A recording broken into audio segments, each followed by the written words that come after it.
Welcome, Mr. Jopet Abu. Give him a big hand, ladies and gentlemen. Thank you. The time is yours. Good afternoon, especially to our President, all the Ketua Kaum dan seluruh peserta bengkel yang hadir pada tengah hari ini. So untuk Rombau, this one just go direct. What is the outcome that we have come out selepas our bengkel baru ada 30 hari bulan. Pada 30 hari bulan we did the bengkel, and then based on the bengkel we have 4 different zone that we use. That is Serbu, Jagoi, Pratak, Serbu, Prokong, Jagoi, Pratak, and Singai. So this is the zone yang kita gunakan. So every zone ada wakil, they have their representative untuk membantu help us with come up with all the list already. Okay. So from the bengkel, actually we are given, kita dibagi garis panduan atau template, dan kita telah kategorikan kepada 7 fasa aktiviti di sepanjang kitaran padi rumah masyarakat Bidayuh. Okay, the first one, just go direct. The first one kita gunakan peringkat yang pertama, ataupun fasa pertama adalah decorate, mengenal pasti kawasan ataupun site identification untuk mencari tempat di mana kita akan berhubung. And then of course when we from that discussion we agree that normally this happen in June or July for every calendar year. And then the istilah decorate ngawah in our, and then the semua region menggunakan istilah yang sama, iaitu istilah ngawah untuk mengenal pasti tapak baru. And then of course they have the call apa yang berkaitan, they have to do some ritual and then some practices before they go in. Because one of the thing that kalau in Serbu decorate pipik in Serbu disebut motak ngawah mesti dilakukan pada bulan yang terang. So normally this one is the early awal bulan lah. Dan selepas 3 hari baru dia akan pergi ke kawasan ngawah pulun, tempat untuk tanam padi lah. And then seterusnya the peringkat persediaan also they do the pisian untuk memandikan benih padi. This one is Serbu saya. Kalau kamu pergi ke kawasan itu, kamu digigit tebuan lebih daripada 3 kali di kawasan itu, jadi kamu perlukan dia kena ada syarat untuk menggunakan gawai ngilang ataupun gawian ngilang menggunakan sama ada, bukan sama ada, menggunakan 1 ekor babi, 1 ekor ayam. Itu adalah contoh yang saya bagikan. And then apa peralatan yang digunakan, of course kita gunakan parang, bukuak mana, bukuak tokin, bukuak tikul. These are the peralatan yang digunakan, dan of course they have to bring the bekal tubuh lah. And then yang lain, normally di peringkat ini cuma melibatkan 1 ataupun 2 orang sahaja yang pergi untuk mencari tapak. Okay, next one we go to yang the do's and don'ts yang lain itu banyak, tapi saya tak detail tahu dia lah.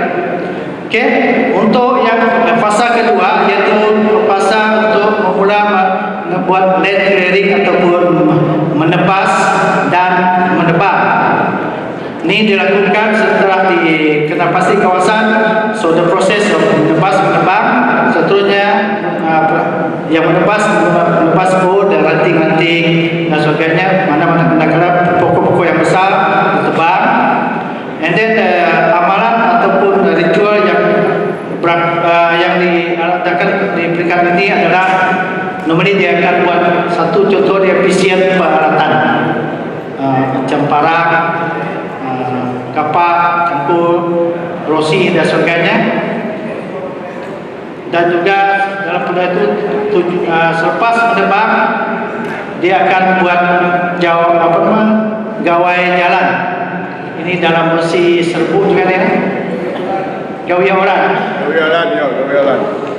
Dekorasi dia kadang-kadang sebab tujuannya adalah untuk antara tujuan dia dibuat itu adalah untuk membayar hutang kepada siapa punya tanah yang berupa sadi, sukui, tubik, panggang, siwak, toba dan sebagainya di sepanjang yang ini dilakukan di rumah gawai ya. Okay. And then di peringkat Singai pun dia ada juga jalan gawai lebih kurang sama. Dia maksudnya dia aktiviti itu memang agak serupa lah. And then dari segi the do's and the don't, macam lah contoh, I just give some example lah. Contoh dia kalau tinggal pokok yang teguh, yang dah tongon, normally they refer to tongon ba, normally they will do tikitin. Okay, and then untuk kawasan Jagoi kalau contoh lah, semasa menebas kalau terjumpa buka buku ketinggian tidak boleh dari bawah lutut sebab perlu mengadakan gawai yang dan banyak risiko dapat menjalankan menjalankan penanaman di rumah tu. Okay, and then the Singai they have untuk this one for moon orang ataupun turun orang, the do and the don'ts, tidak boleh makan rebung, paku pakis, gurau, labi-labi, urat dan ketak dan sebagainya. Dan selepas gawai kena pori ataupun cuti 2 ke 4 hari. Itu dia punya the do and the don't. They have to perform ritual. So selepas ritual they have to do the do and the don't. And then untuk dari segi peralatan untuk menebang atau menebang adalah seperti parang yang mana, tokin, tobong, jombong, tikut, kapak, rosi dan sebagainya. Nanti lebih kurang sama dengan untuk biasanya kalau untuk pokok yang besar, yang balat yang besar-besar itu dia gunakan panggal. Dia akan gunakan istilah dia kena buat panggalan untuk potong sebab dia tak dapat potong di peringkat bandil. And then of course dari segi kerjasama di peringkat di kalangan masyarakat pada peringkat ini juga mereka biasanya kalau mereka tahu mereka buat secara gotong royong ataupun secara pengiris. Okay, membuat secara pengiris lah. And then after selepas menebang, then peringkat itu dipanggil peringkat robak ataupun membiarkan kawasan itu peringkat tanaman semua pokok-pokok yang ditebang untuk membiarkan kering dan mengharapkan matahari sepenuhnya lah.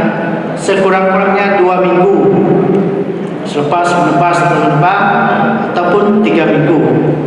Sebab dia nak memastikan bahawa pokok ataupun daun-daun itu sudah kering, barulah mereka akan menggunakan proses pembakaran.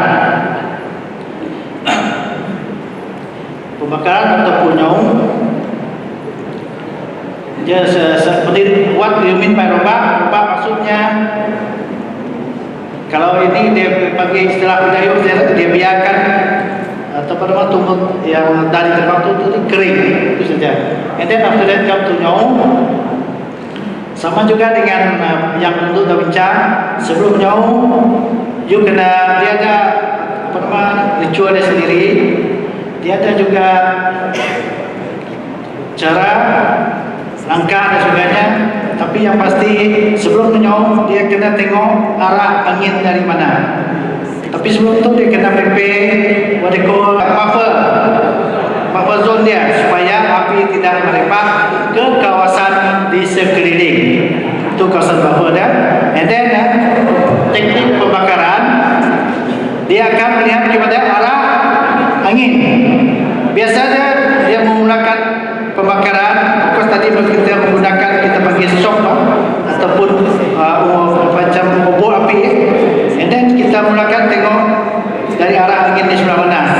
Kita memulakan melawan arah angin. Melawan arah angin. Kita tak ikut arah angin. Kita melawan arah angin. Sebab dia supaya api tidak merebak ke kawasan. Sebab kalau membakar, api akan makan ke arah angin. Dan itu mengurangi risiko kebakaran ke sebelah. So that is some of the teknik yang dibuat. Selepas terbakar sebenarnya dia akan jumpa kawasan itu sama ada penting.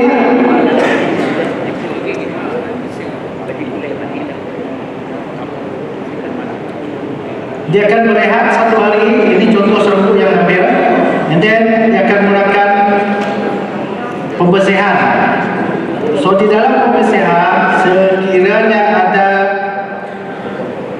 jumpa bekas ataupun binatang yang terperangkap, then they have to perform some ritual untuk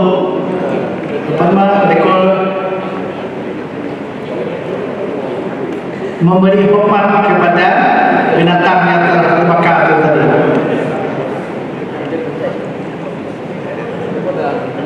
Sometimes they call it sebelum kahwin dulu lah, dia buat kahwin sebelumnya dulu, buat kahwin dulu untuk memberi hormat kepada semua binatang yang telah dibakar tadi ya, limpah, kodok, macam-macam lah yang ada itu.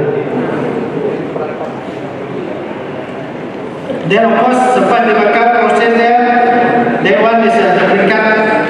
Kalau yang hangus tidak ada isu, tapi kalau masih yang kadang-kadang dekor mata ataupun tidak terbakar sepenuhnya, dia kena perlukan istilah panggil nokas. So nokas, kemudian peralatan sama juga, dia perlu parang, bekas dan sebagainya. Okey, dah habis membakar dan sebagainya, kita terus ke fasa yang keempat ataupun peringkat keempat, iaitu peringkat menanam duga dan dulu ataupun in English sowing for the paddy. It's happen biasanya dalam bulan September dan juga Oktober. Dan biasanya proses kerja ini dilakukan secara penginis bagi kawasan ataupun rumah yang besar. Bagi rumah yang kecil boleh buat sendiri, itu istilah dipanggil kaki. Okay, sebelum dia buat this proses, dia akan buat certain ritual macam sebut dia vision benih padi untuk berkat benih padi.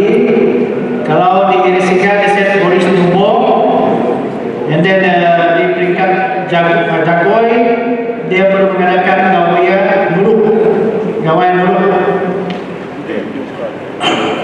And then dia tengok juga kalau gawaian dulu ni, dia tengok keadaan sawah sama ada secara bersamaan, maksudnya di dalam satu kawasan banyak ramai penduduk yang buat ataupun istilah dipanggil ratau.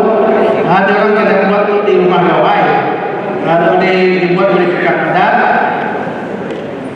And then kalau umur babuan umur yang kecil, seorang saja, dia boleh buat di rumah sendiri. So itu yang kita lakukan. And then that is part of the ritual. And then the do's and the don't. I think the Singai, they have the police tubuh, they have to ranum kedua tu selepas the ritual.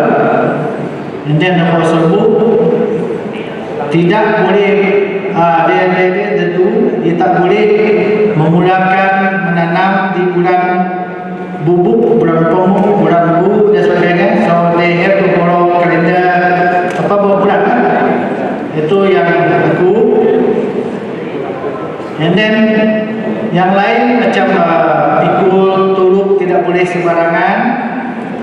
kena perilaku masa buat mulut itu tidak boleh berteriak sembarangan, itu the don'ts. And then bekas makanan, kalau bekas makan nasi seperti yang digunakan daun buah sebagainya, hendaklah dipacak menggunakan kayu. Itu dia punya amalan lah. Itu tidak boleh buang sembarangan. And then just for Singai, they have the Serakan Singarong. And then they have Randung, Buonu. I mean Randung mean you have to macam pantang balik baru dah pergi ke umum ataupun ke tempat padi tadi. Then of course they said tidak boleh makan berbung, pokok, bodoh, tipu dan sebagainya. And then ada peralatan yang biasa disuruh untuk duduk, jual untuk biniak, jumua untuk biniak, bukuak, biniak podi, biniak ruang kuas. Kemudian dia kalau dia buat penanaman, dia buat sekali dengan ruang benih timun, benih jagung dan sebagainya sekali buat. So yang lain macam using terindam, burang, tupi dan sebagainya. And then itulah. Then of course secara pengiriman you have to tukar, macam satu royong dari rumah ke rumah yang lain. Okay, satunya peringkat sudah habis nuruk, and then now dibiarkan, and then ketika menunggu padi mulai naik, then kita ada peringkat nyobu, di mana rumput tu padi telah tumbuh, rumput tu tumbuh. So normally bulan nyobu ataupun wedding month di November, December. Then of course tujuan dia untuk membuang rumput-rumput yang tidak, supaya tidak bersaing dengan padi. Dan dalam masa yang sama musim rumput, musim itu juga lah musim timun dah menjadi, jagung sudah naik, sebagainya, timun sudah mula berbuah dan sebagainya, itu boleh diambil. And then this tingkat practices dan juga ritual yang dia perform. Kalau di Singai dia kena buat pengirangan, betul lah, Singai kena dulu. Dan dia melibatkan ritual pari aju dan proses itu dibuat selepas merumput taman, selepas kerja merumput, selepas kerja nyobu buah taman. Tujuannya untuk minta padi baru supaya hasil padi nanti jadi, tak ada masalah dan sebagainya. And then kalau di Jagoi dia ada gawai tumbuh podi. And then the next one is that selepas tumbuh podi dia kemudian dia tengok keadaan padi. Kalau padi itu tumbuh tidak berapa bagus, dia kena buat dekorate gawai bakas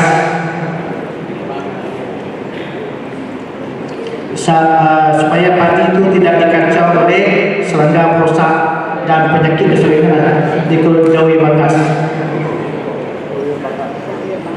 Okay, and then dilarang berdiri. Ini masa wedding ataupun merumput tadi. Larangan itu dilarang berdiri sampai makan di tengah rumah. Itu antara dia. And then kalau untuk gawian bakas tidak dibenarkan ke rumah selama 2 hari. Kira patah, tidak boleh pergi ke rumah, biarkan. And then of course dari segi peralatan dia kurang sama. Rumput cuma di sini tadi disebut sayap. Sayap adalah yang peralatan untuk mengganti, kalau sekarang ganti jadi payung dan sebagainya. Sayap dibuat daripada secara ini dengan menggunakan atap daun sah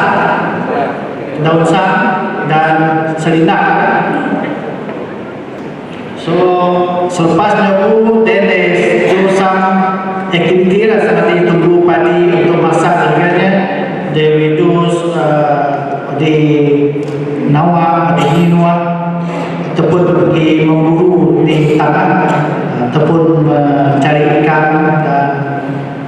contoh macam mencari babi hutan, mencari pelando dan sebagainya.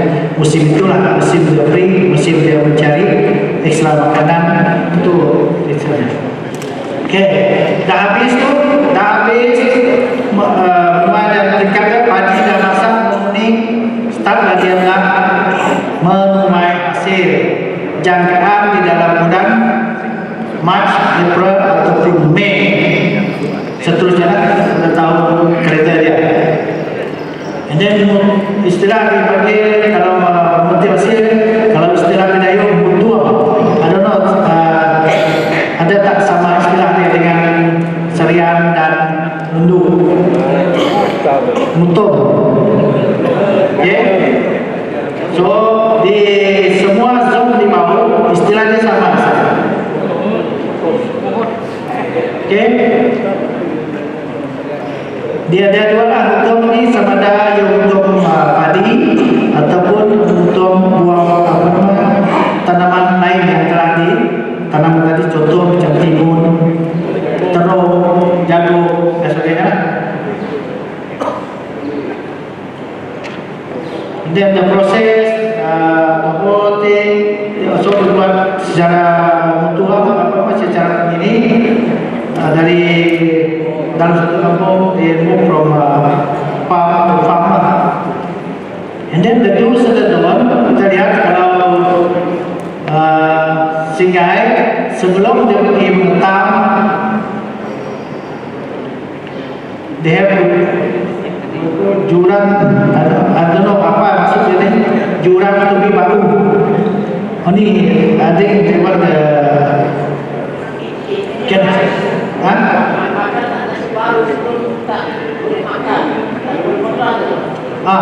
okay. So that's the ritual. Oh, that one is on the. Okay. Istilah pegawai tadi orang. Okay, tujuannya media minta dos yang awal sebagainya supaya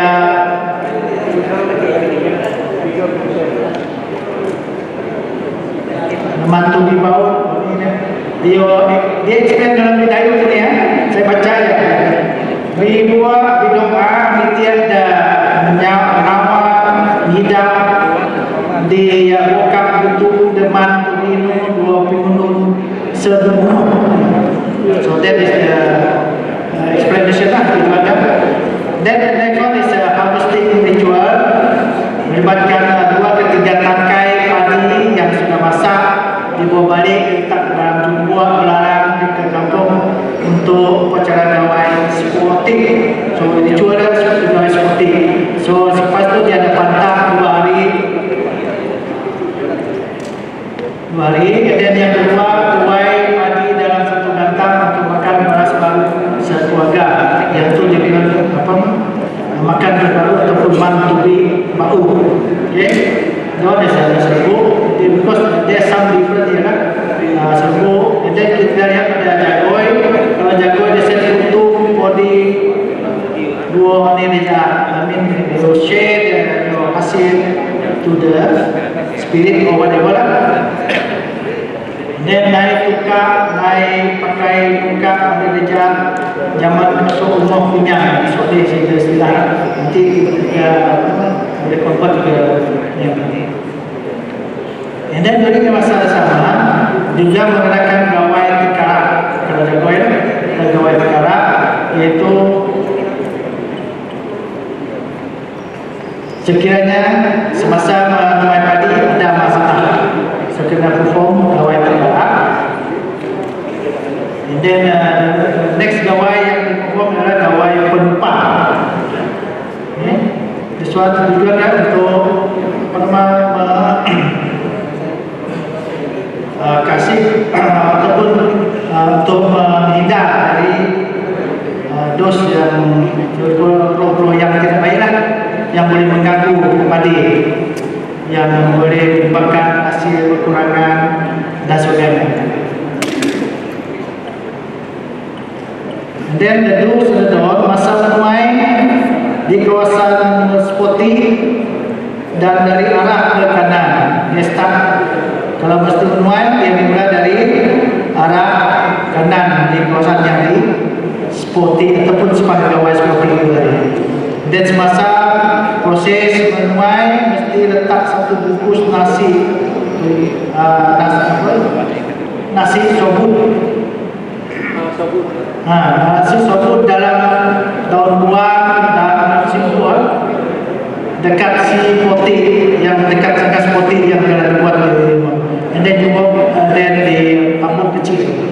Then tidak boleh buat teriak di dalam ataupun bising di rumah untuk memati padi baru masuk ke rumah.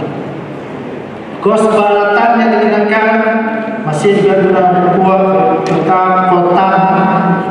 kotam, jumbuh buah padi, dan of course terindak, silinder maksudnya, dan after that proses membuat proses padi seperti buat rumah basah, buat tajuk, pembuat penginik. That is untuk proses padi nanti kasar, sempit, goyang, satu. I think for this one we just list for this thing. Tetapi dalam masa bengkel ataupun selepas nanti baru kita akan pergi mencari macam mana upah bahan ini. Then our documentation will be complete. Jadi for this purpose yang kami dah buat pasal kita ini adalah untuk mensetaraikan barang-barang yang berkaitan. Dan of course nanti lepas bengkel nanti kalau ada yang kekurangan kita akan tambah. And then the one is lepas untuk everything. Then kalau selesai sudah semua, then we go to peringkat ketujuh, peringkat pinomo ataupun piping serbuk, and then the post harvest activity. Normally di peringkat ni lah peringkat cycle dia sudah habis, and then dia akan buat bergawia pinomo. That is where the celebration kami lah, where kita buat gawai sawah, okay. And then of course to celebrate makan perang baru tadi, Thanksgiving dan sebagainya. That is what we celebrate every June for every year. And then they do this one the ritual. Of course they have gawai pinomo, nyuang sawah in Singai. And then the biggest gawai is gawai sawah. And then the ritual termasuk proses boris 3, semutul bendang, hidaan masak, menyambut jika luar bawah aron, mohon maaf yang bodi jika bawah dan seterusnya. And then yang last kali selepas gawai itu adalah gawai siliang podi, siliang padi ataupun bekas padi. Itu yang luas. Tujuan dia untuk membayar saksi ataupun sewa tanah, sewa kepada roh ataupun semangat kawasan itu. So that is what they do. Okay, untuk proses ini the do and the don't tidak digunakan makan bom, waktu pakis, gula lebih-lebih tak sebagainya. And then untuk pokok tidak boleh istilah macam mana disebut natok dalam bahasa Myanmar, mubah jika the Syrian-nya ada bergawia or it is spices mantap. Then from there then we have the beras baru, and then yang lain saya dah gawai itu saja. And then penomo means taking break. So musim penomo is selesai kerja, and then kita tunggu for the next session. I think itu saja hasil pada original workshop kita di Bau. Tetapi saya ada satu tambahan yang kami dapati, yang saya dapati, yang tidak tercatat dalam ini adalah untuk mengenal jenis padi yang kita tanam. Because we don't know whether that padi is macam dia padi yang khas untuk masyarakat Bidayuh. Kalau contohnya macam Mario, they have the padi Mario, ataupun that one is very specific. And then I think Cik Jeremy from the university, and then even Puan Nancy was mentioning, if we have that special padi among the Bidayuh, then we can propose for GI Adi untuk peserta. Thank you. Itu saja.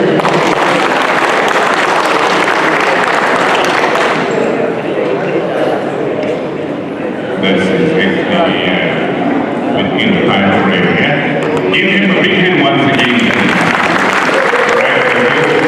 Now is, I know it's my time is about 4:29, but I assume that semua kita sudah kenyang tadi. Kalau kita boleh lanjutkan, boleh?